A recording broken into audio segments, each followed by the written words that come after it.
parable of sorts, you know. So it's talking about them dining, you know, they make their big occasions, their gatherings, and so on and so forth. You know, they have their majestic gatherings, only to commit an abomination against Yah, because Yah has commanded us that we should not partake in these things. And so here it is. So he says that when he comes, and this is speaking again of his second coming. That's what verse 15 lets us know, that this is dealing with his second coming. When he comes, he will destroy all those who partake in the eating of the flesh of pigs, and the abomination and the mouse are snatched away together, declares Yahuwah. Verse 18, and I, because of their works and their imaginations, am coming to gather all nations and tongues, and they shall come and see my esteem. And I shall set a sign among them, and shall send some of those who escape to the nations, Tarshish and Pul and Lud, who draw the bow, and Tubal and Yawan, and the coastlands afar off, who have not heard my report nor seen my esteem. And they shall declare my esteem among the Gentiles. And they shall bring all your brothers as an offering to Yahuwah out of all the Gentiles, on horses and in chariots and in litters, on mules, on camels, to my set apart mountain Jerusalem, declares Yahuwah. As the children of Yasharal bring an offering in a clean vessel into the house of Yahuwah. And from them too I shall take for priests, for Levites, declares Yahuwah. For as the new heavens and the new earth that I make stand before me, declares Yahuwah, so your seed and your name shall stand. He is reiterating his promise to Yasharal. And it shall be that from one, now again, listen here, verse 21.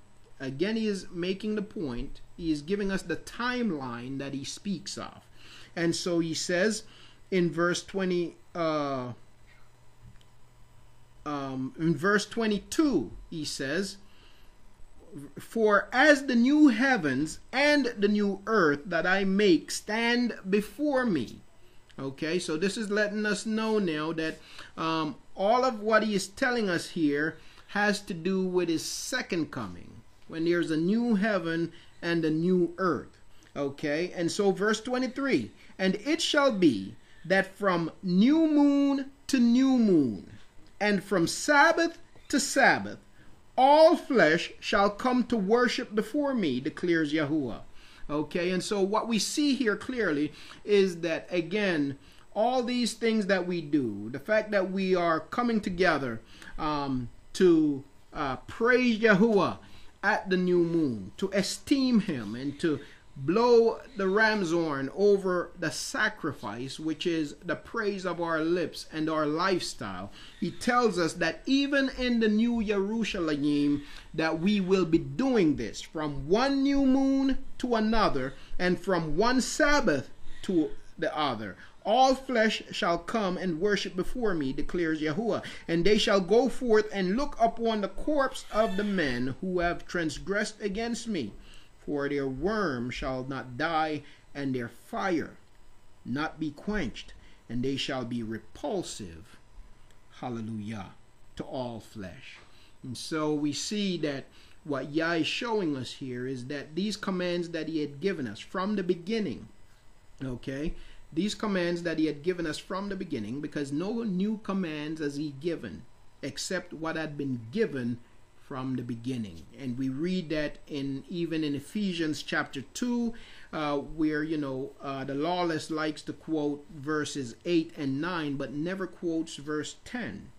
But in verse 10 he tells us that, as a matter of fact, I'm going to go there and then I'm going to stop there. I think there was something else I was going to go to, but I'm going to stop there, and then I'm going to ask Arakot if she would, to read for us Tahalim, Psalms 147 and 148. Yes, and then after that reading, we'll pray. Do we have anybody in the room? As a matter of fact, I don't want to get ahead of myself, but also if you have any prayer requests and you want to post them, please do so, and we'll bring them before Yah. And if we have anybody in the room has a microphone and would like to pray, the floor is open. Okay. So what I'd like to do is I just want to go to Ephesians chapter 2 quickly to make the point that I was just referring to.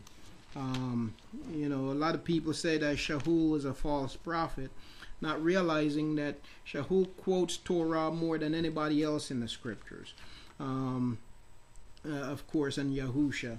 So I want to go to Ephesians chapter 2. I'm going to read from verses 8 through 10. Or if I should go any further, somebody could let me know. But I have just thinking of verses 8 through 10. No new commandments. Ephesians chapter 2, verses 8 through 10. And this is, the Christians love to quote this. Love to quote these verses 8 and 9, but and neglect verse 10. For by favor, or as they say by grace. For by favor you have been saved through belief, and that not of yourselves. It is the gift of Elohim. Okay, and so we know that truly it is by his favor that we are saved. Of course, it is by his favor that we have been elected, because we all deserve destruction. We were born in sin, shaped in iniquity, and according to the scriptures, the wages of sin is death. And so, for by favor you have been saved through belief, and not of yourselves. It is the gift of Elohim. It is not by works, so that no one should boast. Verse 10, for we are his workmanship, created in Mashiach Yahusha, unto good works.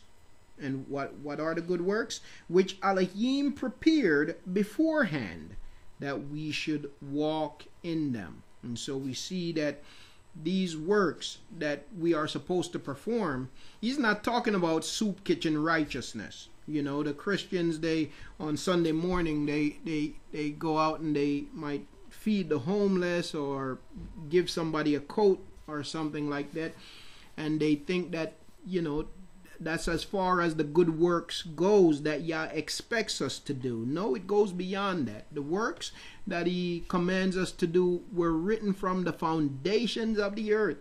Okay? And even though, one of the things we must know, that even though the law was given in a verbal manner at Sinai, still Yah's law was within man before then, because he gave them a conscience, and so we saw that when men did evil, even before the law was given, they knew that they did evil. Adam and Hua, we call Eve, when they sinned against Yah, they sought to cover themselves. Why? Because they knew they had done wrong. Okay, and Shaul said that without no law, we would, we simply would know, we wouldn't know right from wrong. We wouldn't know what sin is, and so it's obvious that they knew. When Wahab killed Cain, his brother, Cain, we call Cain and Abel, he knew what he had done. He tried to deny having any knowledge of what had happened. When Yahuwah asked him, where is your brother? He asked, am I my brother's keeper? And Yah responded, his blood cries out from the earth. Okay, and so man knew even before the law was verbalized and written at Sinai.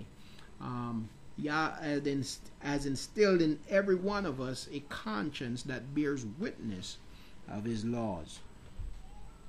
Okay, and so we see here that the works that he has commanded us to do are those things that were prepared from the foundation, from the beginning, from the foundations of the earth, you know, and not simply feeding somebody and patting ourselves on the shoulder and feel like, well, we have done our good deed for the day. Yah expects us, and we all here know, so I'm really preaching to the choir, but he expects us to walk in his commandment. But I point that out because, you know, earlier on, for me, when people come at me with different things, I didn't quite know how to respond, and they would twist the scriptures out of context. And for me, it was a lonely learning experience. I knew that what I knew that what I thought I knew wasn't right, but at the same time, I didn't quite know how to defend the truth. So, you know, I would get into conversations with people, and I would be tripped up, but then it would cause me to go seek out. I didn't have anybody to turn to at the time. Wasn't using Facebook, didn't have the brothers, strong brothers and sisters that I have now. And so it was tough. It was tough early on.